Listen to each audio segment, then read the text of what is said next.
E está no ar, para todo o Brasil, para todo mundo, mais um vídeo no meu canal. E o tema de hoje é a unificação política da China. Eu começo aqui falando do nascimento do Império Chinês. Com a desagregação da dinastia do Zhou, no século VIII a.C., vários reinos disputaram a hegemonia na China. Então, com a desagregação da dinastia do Zhou, no século VIII a.C., vários reinos disputavam a hegemonia da China. Vários reinos queriam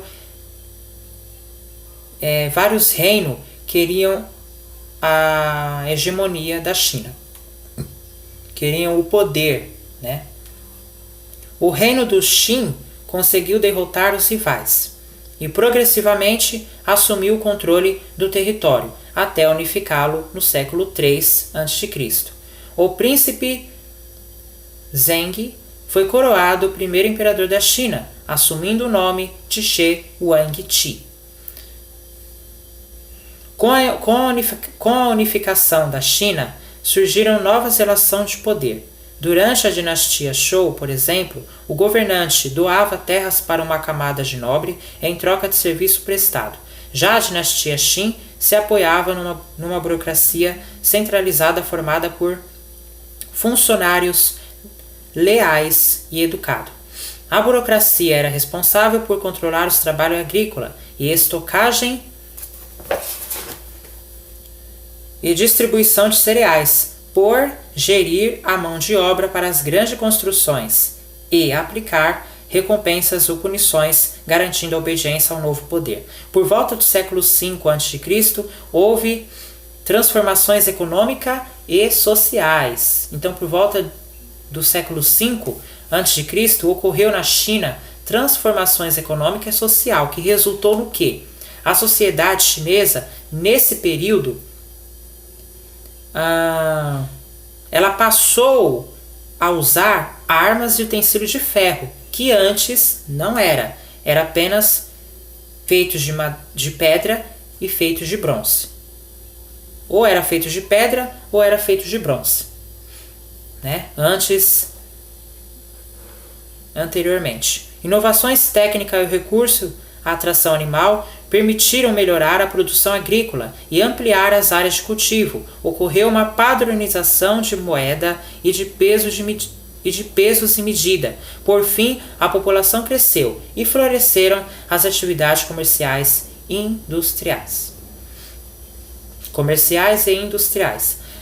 Agora eu vou mostrar para vocês a foto dos guerreiros de Xi'an. Foto de 2006. O exército de guerreiros da terracota foi encontrado em 1974, junto ao mausoléu de Shi Huangdi, o primeiro imperador da China. Pesquisadores acreditam que cerca de 700 mil trabalhadores e artesãos trabalharam por mais de 30 anos para finalizar essa obra.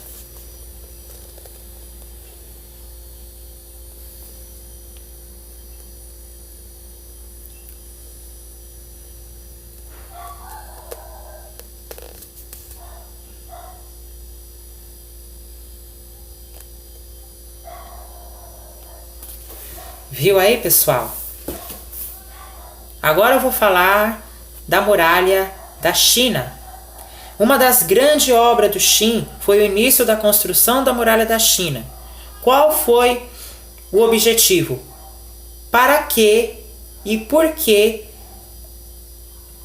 construíram a muralha da China?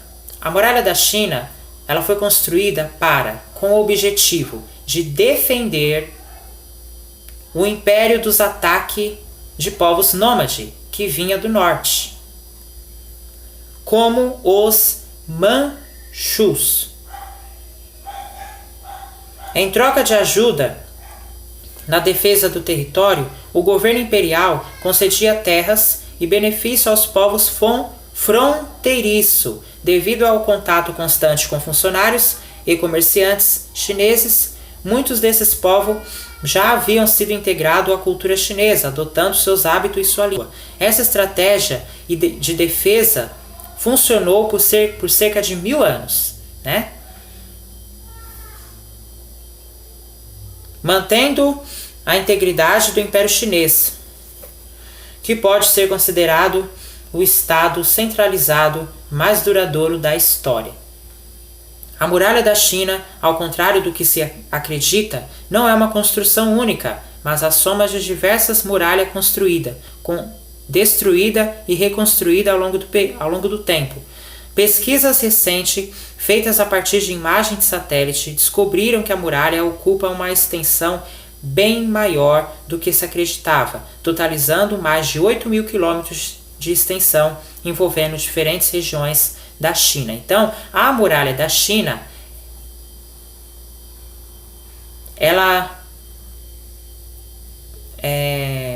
a sua extensão é bem maior, né? A extensão da Muralha da China é bem maior do que se acredita, ou seja, totalizando mais de 8.000 quilômetros. Então a China ela tem mais de 8.000 quilômetros de extensão. Agora eu vou estar falando aqui um vestígio memorável. A Grande Muralha se estende desde a fronteira norte de Beijing, que fica no Pequim, até o deserto de Gobi, sendo considerada a construção humana mais extensa do mundo. Fora outras construções, a construção da Muralha da China é a mais extensa do mundo. Declarada Patrimônio Mundial pela Unesco em 1987, a Grande Muralha é uma das principais atrações turísticas, um dos principais objetos de pesquisa arqueológica da China. Então tem duas coisas. Primeiro, ela é uma atração turística, a Muralha da China, para quem vai viajar, né, para quem vai conhecer a China, a Muralha da China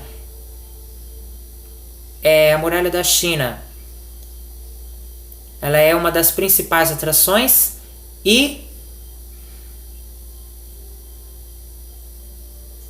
também a Muralha da China é um dos principais objetos de pesquisa arqueológica. O imperador Shi Huangdi, no entanto, não conseguiu fundar uma nova dinastia. Após sua morte, a China caiu novamente em guerra civil, até que os Yuan, por volta de 206 a.C., fundaram uma nova dinastia e consolidaram a unidade política imperial. E agora eu vou estar falando aqui da atividade intelectual. De modo geral, a atividade intelectual no mundo contemporâneo tem a função de refletir e de propor soluções para os problemas que afligem a solução.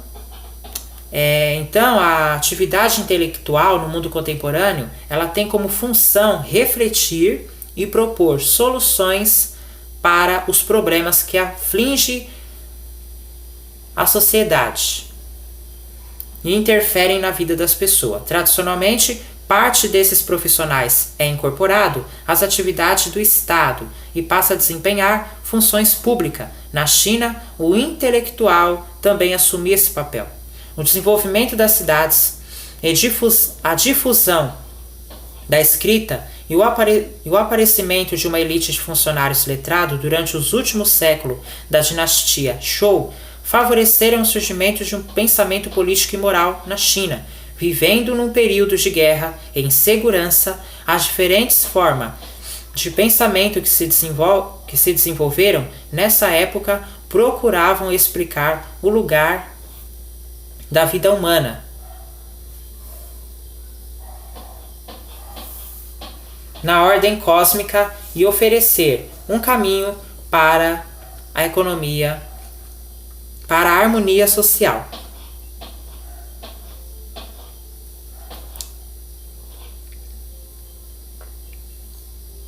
Para a harmonia social. As duas escolas de pensamento mais importantes, cuja influência se estendeu até os dias atuais, foram o confucionismo e o taoísmo. Eu vou mostrar para vocês a Grande Muralha da China. Foto de 2008. A Grande Muralha não tinha apenas função militar, como proteger o território chinês contra invasores de povos nômades do norte, mas também simbólica, de representar o poderio do Estado Unificado Chinês. No decorrer da história chinesa, foi reconstruído e reforçado diversas vezes.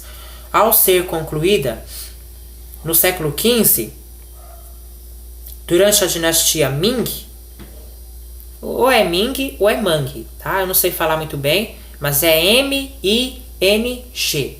Então é Ming, né? Ou é Ming ou é Mang. Bom, eu vou falar Ming.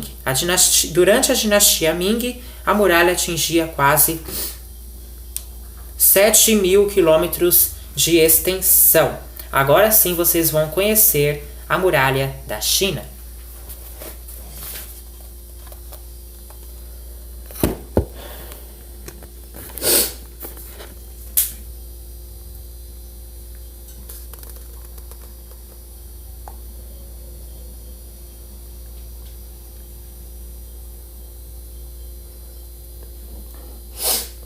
Olha como é extensa a muralha da China.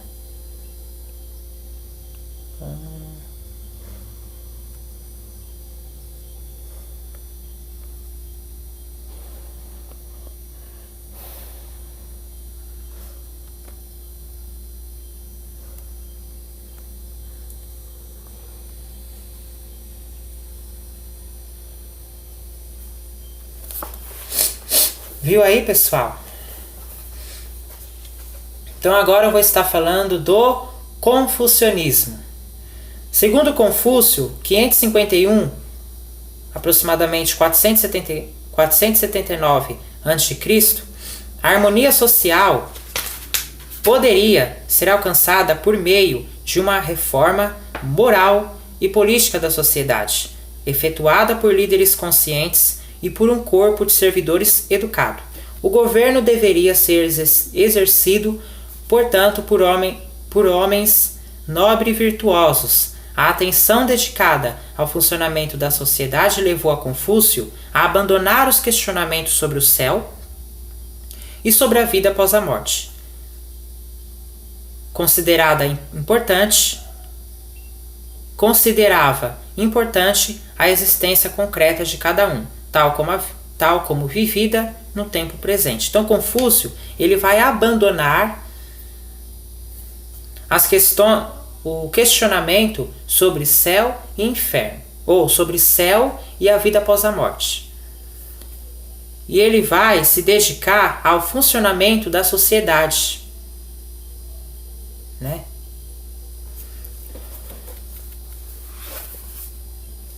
Assim, o primeiro dever de todo ser humano seria cultivar a si mesmo e se aperfeiçoar moralmente na interação com outras pessoas. Se cada um tivesse consciência de seu lugar na sociedade, cumprisse seus deveres, praticasse os ritos e obedecesse aos costumes, a ordem e a estabilidade social estariam garantidas. O estudo era considerado o meio para o homem comum tornar-se um homem superior, e esse princípio estava na base do sistema de exames imperiais para o recrutamento de administradores da coisa pública. Então, para Confúcio, o dever de todo ser humano é o quê?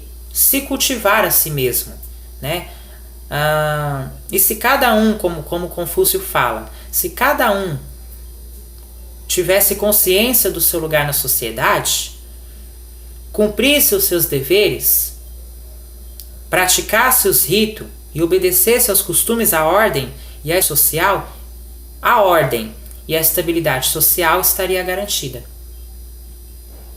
né? Agora, gente, eu vou falar aqui das virtudes que levam à felicidade. Para Confúcio, a nobreza e a distinção não são inata, elas são obtidas pela educação. É possível se tornar cavalheiro pela disciplina e por certas aptidões naturais. A bondade, a sabedoria e a coragem são virtudes específicas da nobreza. A suprema satisfação está no desenvolvimento de suas próprias virtudes. Aquele que é realmente bom jamais é infeliz.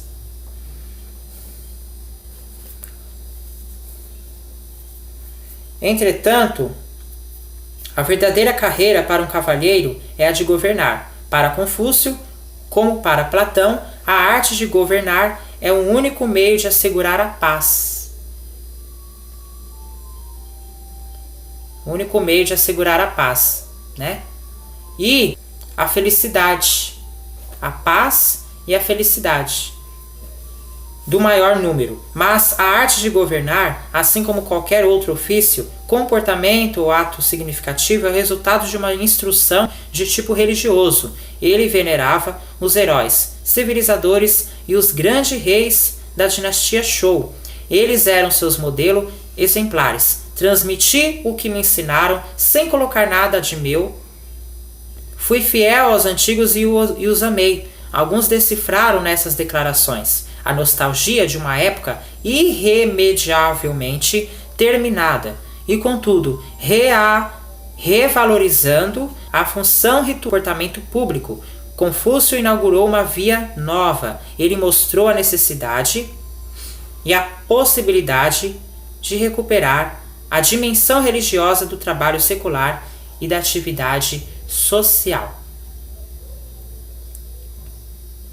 Eu vou mostrar para vocês a foto do Confúcio, aquarela chinesa do século XVII.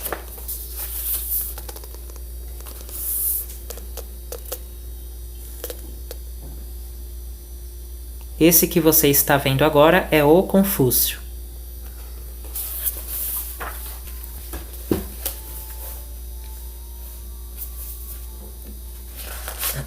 E para encerrar, eu vou estar falando aqui do taoísmo, né?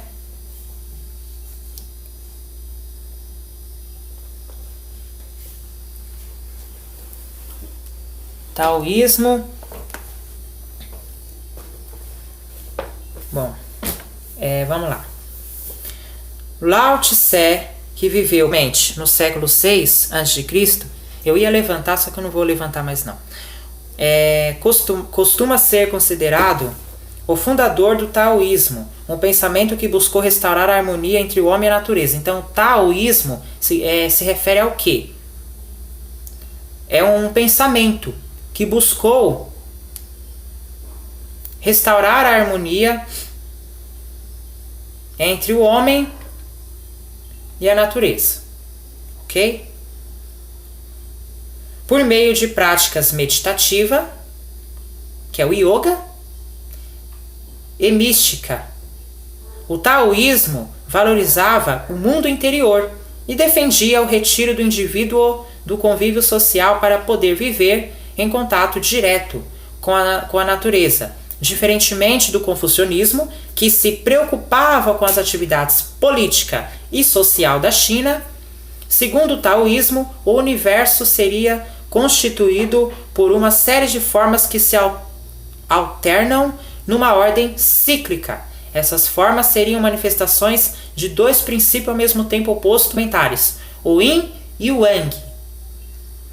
O Tao representaria a união desses dois princípios, a ordem que regeria tanto o universo quanto a vida humana, e simbolizaria a totalidade primordial que teria originado tudo o que existe. O taoísmo está presente até hoje na vida cotidiana chinesa, manifestando-se na astrologia, na medicina, nas artes marciais, na culinária e até no estilo de decoração conhecido como Feng Shui. A integração dos dois princípios é simbolizada na imagem ao lado, que eu vou mostrar agora para vocês.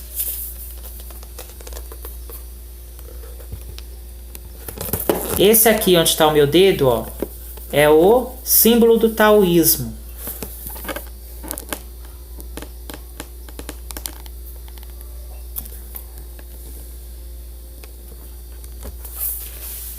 Ok?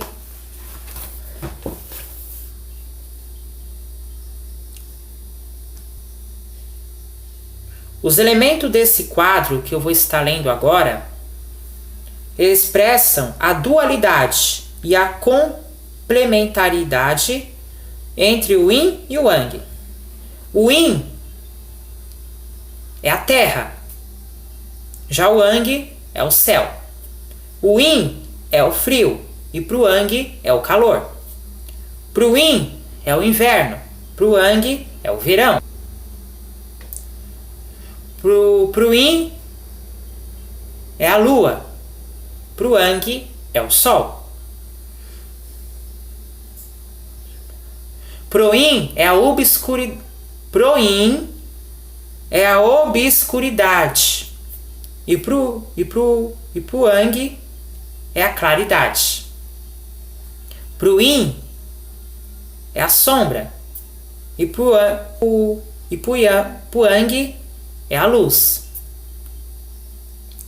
Pro Yin, feminino, e pro Yang, masculino, tá, gente? Eu não sei falar muito bem o nome, que deriva do chinês, né? Mas se eu não me engano é Yin e Yang, tá? Se eu falei errado, vocês me relevem, tá? Mas é o Yin, o Y-I-N, Yin. E o Yang, né? Não sei interpretar muito bem, mas é Yang. Então, pro Yin é terra, frio, inverno, lua, obscuridade, sombra e feminino. Pro Yang é céu, calor, verão, sol, claridade, luz, masculino. Sempre é ao contrário, né? Pro Yin é a terra. Pro Yang é o céu. O Yin prefere a obscuridade, aquilo que é escuro. E pro Yang, o Yang prefere a claridade. O Yin prefere o inverno e o Yang prefere o verão. Então você percebe a dualidade, a diferença, né? Então, é isso.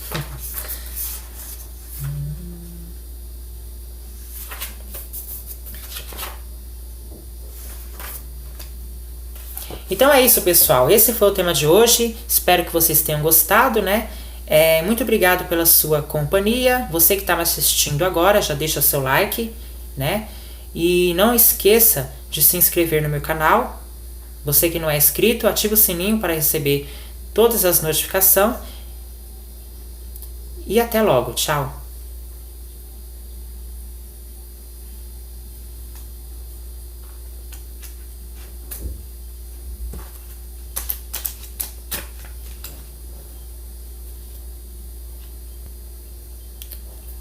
Pessoal, eu quero avisar vocês que agora há pouco eu estava gravando ao vivo no meu canal e eu não pude encerrar a transmissão devido a alguns problemas que ocorreu durante a gravação.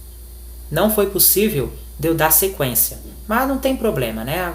Aí eu não deu para mim gravar ao vivo, fui interrompido, agora eu estou gravando, né, na câmera, não é ao vivo, né? Eu estou gravando na câmera. E quem estava me assistindo na hora, que eu não sei quem é, eu quero que vocês para você que estava me assistindo na hora, me desculpe pelo acontecido, tá? Foi uma coisa que aconteceu do nada, né? E não deu para me dar na gravação, mas, né, que nem eu falei, eu estava gravando ao vivo, não pude terminar a gravação por alguns motivos, né? E agora eu estou gravando na câmera. Então é isso, tá, pessoal? Amanhã é sexta-feira, né? Antes de eu encerrar, amanhã eu estarei falando de um tema de muita importância, tá? Só que você só vai saber amanhã. Amanhã estarei aqui ao vivo, né? Espero amanhã poder gravar ao vivo às 14 horas. Então, muito obrigado pela sua companhia. Você